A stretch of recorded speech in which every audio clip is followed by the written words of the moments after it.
Have you ever tried to forget something, only to find yourself thinking about it even more? Maybe it's an embarrassing moment, something someone said to you, a person you wish you could stop thinking about, or simply a thought you desperately want to push away. And then something strange happens. You tell yourself, don't think about it. And suddenly, that's the only thing you can think about. Why does the brain do this? And is it actually possible to control a thought by trying not to think about it? Let's try a tiny experiment. For the next few seconds, whatever you do, don't think about a white bear. Don't picture one. Don't imagine its fur. Don't imagine its face. And definitely don't imagine it walking through a forest.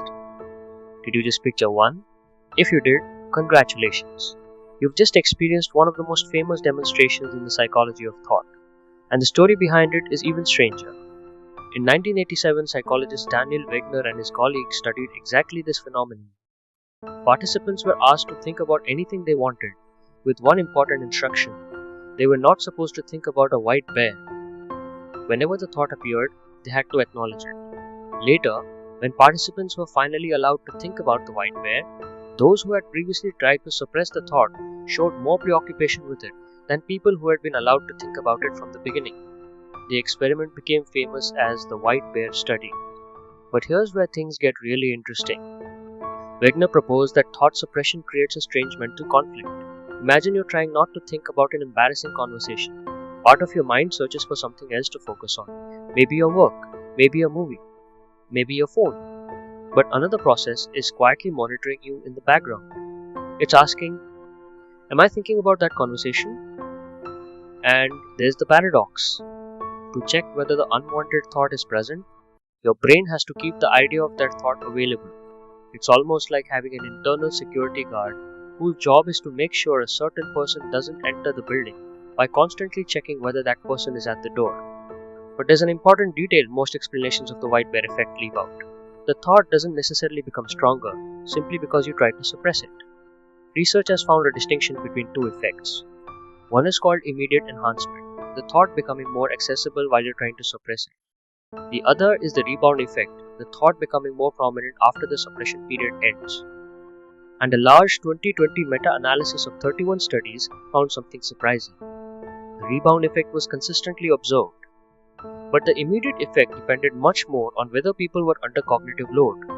In other words, the science is more complicated than don't think about it, and you will definitely think about it more. So what is cognitive load? Think about trying to suppress a thought while you're completely relaxed. Now imagine doing the same thing while solving a difficult problem, remembering a phone number, answering questions, and trying to concentrate at the same time. Your mental resources are already busy, and thought suppression is itself an effortful process.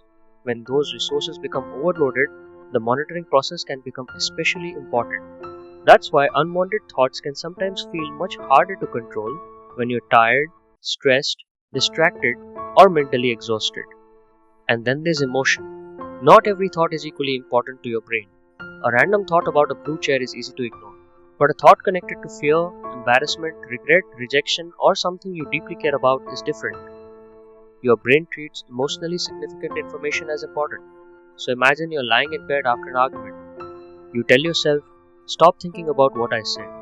But then your brain asks, did I really say that? What did they mean by that? What if I had responded differently? And suddenly you're replaying the entire conversation. This is where another fascinating finding appears. Trying to suppress personally relevant intrusive thoughts has been associated with increased distress, and research has found that simply monitoring a thought can sometimes be less disruptive than actively fighting it. But here's another twist. That doesn't mean distraction is useless. In Wegner's original experiments, giving people a specific alternative thought to focus on reduced later preoccupation with the thought they were trying to suppress. So instead of telling yourself, don't think about the argument, you might deliberately focus on something concrete. What am I going to do tomorrow morning? What am I cooking for dinner? What exactly can I see around me right now? You're not just removing a thought, you're giving your attention somewhere else to go. And this leads to a much more useful way of thinking about unwanted thoughts. You don't necessarily need to win a fight against your own mind. Instead, you can notice the thought without giving it extra importance. Imagine a notification appearing on your phone. You see it.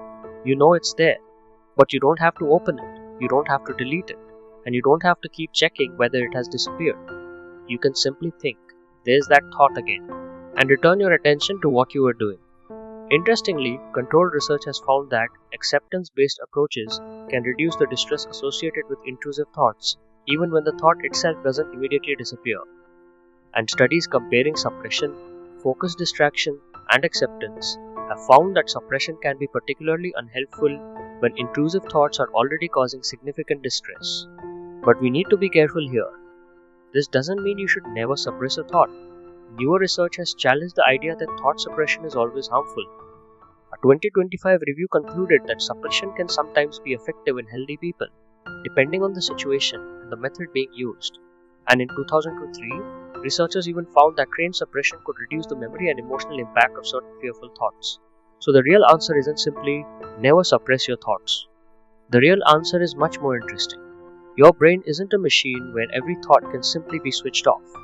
Thought control depends on what you're thinking about, how emotionally important it is, how much mental capacity you have available, and what you're doing to control the thought. Sometimes directing your attention somewhere else can help. Sometimes accepting the thought without fighting it can reduce the distress around it. And sometimes the attempt to control a thought becomes the very thing that keeps your attention locked onto it. So the next time your mind gives you a thought you desperately want to forget, try something different. Don't immediately ask, "How do I get rid of this?" Instead, notice it, name it, and then decide where you want your attention to go next. Because a thought appearing in your mind doesn't mean you have to follow it. You don't have to open every notification your brain sends you. And maybe that's the strangest part of all. Sometimes the way to stop fighting with a thought is to stop making the thought your enemy. If you enjoy discovering the strange ways your mind works, subscribe to Qriosity Quest. Because the next notification your brain sends you might be the most interesting one yet. Stay curious, keep questioning, keep exploring,